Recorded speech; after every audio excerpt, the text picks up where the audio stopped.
मुंडिया लगानी है और जो फिर ये है मतलब कि स्पॉन हो जाएगा। 1 2 स्टार्ट कर देते गाइस 3। तो चलो भाई यहाँ पर मैंने इसे स्पॉन करा दिया। फटाफट से मैं अपने गोल्डन कैरेट नीचे रखता हूँ और फटाफट से यहाँ पर मैं स्ट्रेंथ वाले पोशन को पी लेता हूँ और दूसरे स्ट्रेंथ वाले पोशन को नीचे रखता हूँ और अभी अपनी बो निकाल के मैं इसे सीधा मारना शुरू कर देता हूँ। बाकी वो भाई साहब ये देखो भाई यहाँ पर ये उतर चुका है, लेकिन कोई भी डरने की बात नहीं है। यहाँ पर अपने को इसे हराना है भाई। अगर मैं पीछे वैसे 1 सेकंड शांति से खेलना पड़ेगा वरना बहुत ज़्यादा बड़ी गड़बड़ हो जाएगी। ये देखो भाई कि कितने ज़्यादा धमाके कर रहा है भाई, इतना ज़्यादा खतरनाक होता था कि 1 सेकंड भाई अगर मैं इतनी प्रिपरेशन नहीं करता तो सीधी सी बात है मैं मरने वाला था। तेरी ऐसी की तरफ से निकल यहाँ से, मेरे कासल की तरफ मत जाइयो भाई, गड़बड़ हो जाएगी यार। इसको मैं नहीं पार पाऊंगा मेरे को ऐसा लग रहा है, लेकिन नहीं 1 सेकंड मेरे एक मत्थे पे निशाना मारूंगा ना तो भाई इसकी हेल्थ बहुत तेज जा रही है। अच्छा हुआ कि मैंने यहाँ पर पोशन से स्ट्रेंथ ले रखा था। बाकी नीचे आ गया, नीचे आ गया इसके नीचे उतरेगा। अभी फिलहाल मेरी हेल्थ तो नहीं जा रही ना, इसका मुंह बहुत बुरी तरह तोड़ना पड़ेगा। वो भाई ये तो मेरे को एक गड्ढे में ढकेले जा रहा है।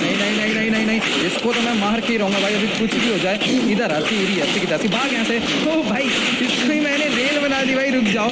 गया गाइस, मेरे को नहीं लग रहा है ये ज़्यादा देर तक टिकने वाला है। तो भाई इसकी हेल्थ देखो, मेरी हेल्थ देखो, मेरी भी हेल्थ आ रही है गाइस। मैं मेरे को लग रहा है मरने वाला हूँ।